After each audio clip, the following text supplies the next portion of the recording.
And in Haryana, you had Dushyant Chautala. No, do you think that was a factor? When you went to Haryana, JJP and INLD, were they retaining their votes or not? Well, Haryana is very interesting. Let's look at it. There are over 1,000 candidates in the poll fray. I'd like to add as a side note, just about 82 women. Having said that, that's a topic for a separate discussion.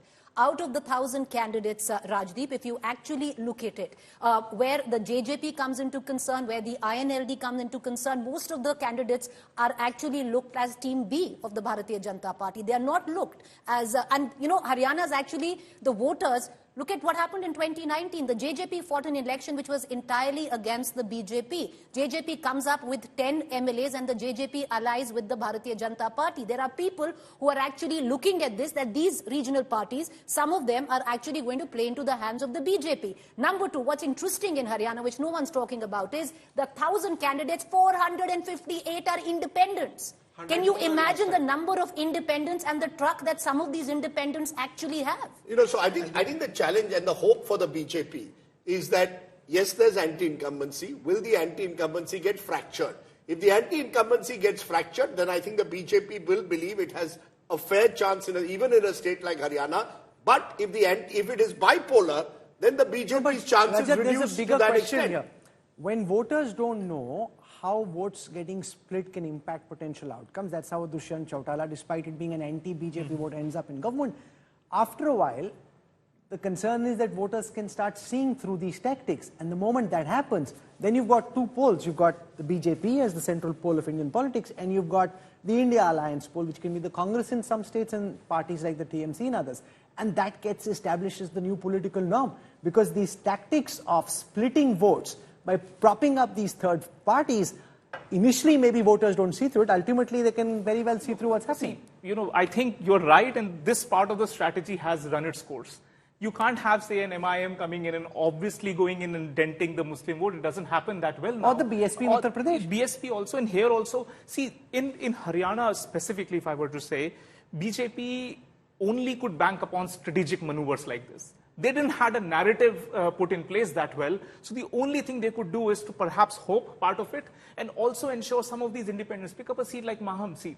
Over there, you see a HJP, a small party here and there, Kupal Kundu's party here and there, who might be able to consolidate, the anti-Congress vote and just spring up a surprise. I'll give you an example. Mehem, you're talking about. Yeah. There is Deepak Hooda, who's standing on a Congress ticket. Can I tell you? Yes, the Kabaddi player. But can I also tell you there are 18 other Jat independents that are standing up against on that seat. Look at that, so it is a Jat stronghold. Yeah? It is a 73% Jat-dominated constituency. What you've done is technically you've fielded 18 Jat candidates. The vote automatically will get fractured because when it comes down to these smaller constituencies, each of those Jat leaders will take away 5,000 or 6,000 of their own votes. So I think this is what BJP is banking upon. You see, the BJP is banking upon that. We don't know whether that will happen. There are times when elections do become bipolar. I think what we've seen in Uttar Pradesh during the Lok Sabha elections is a very clear evidence of the fact that voters beyond a while can see through these tactics. So they work for a while. So they saw through JJP and look at Devilal's daughters-in-law. They got mere 20,000 votes in Lok Sabha constituency. That's how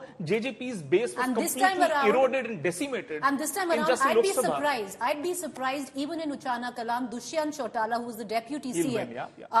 Many suggest might not even be able to hold on to his deposit. It's that bad. Okay, however, that said, the number of candidates in Haryana this time is lower than last time. Lower than last time. It used to be 13 per seat. It is 11.5 per seat this time. Also there's a difference, Rajdeep. The difference is that in 2019, even though there was anti-incumbency built up over 5 years against the Manohar Lal Khattar government, at that time the Congress, because they were shocked and awed by the Lok Sabha results of 2019, simply weren't able to get their act in order in order to be able to fight a meaningful campaign.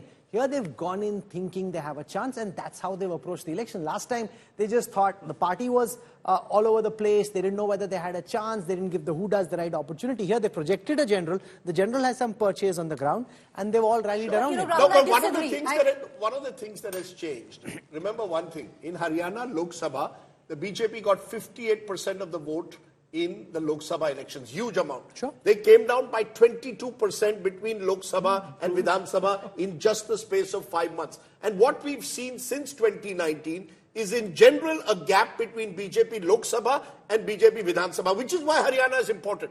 Haryana will tell us whether this is a decline that we are witnessing generally. When Mr. Modi is on the ticket, the BJP does disproportionately better.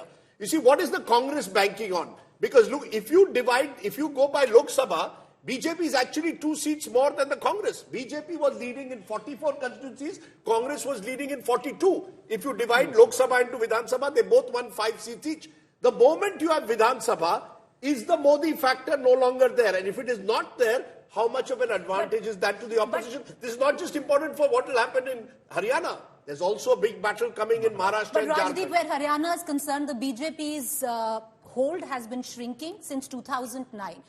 It had 4 seats in 2009. It rose to a dramatic 47 in 2014, largely riding on the Modi wave. 2019, it dramatically shrunk again. You had the JJP coming in because it was short of majority. Where the Dalit vote was concerned, where the Jat vote was concerned, they did concede votes to the Congress and to the JJP. No, but the point I'm making, Preeti, and look at Lok Sabha, even in Lok it's Sabha, become smaller. Even in Lok Sabha, don't forget, BJP purely translating Lok Sabha into Vidhan Sabha was still 2 seats ahead of the Congress. For the fact that there are 5 seats all. My bigger point is this. India votes differently in Vidhan Sabha and Lok Sabha. Exactly.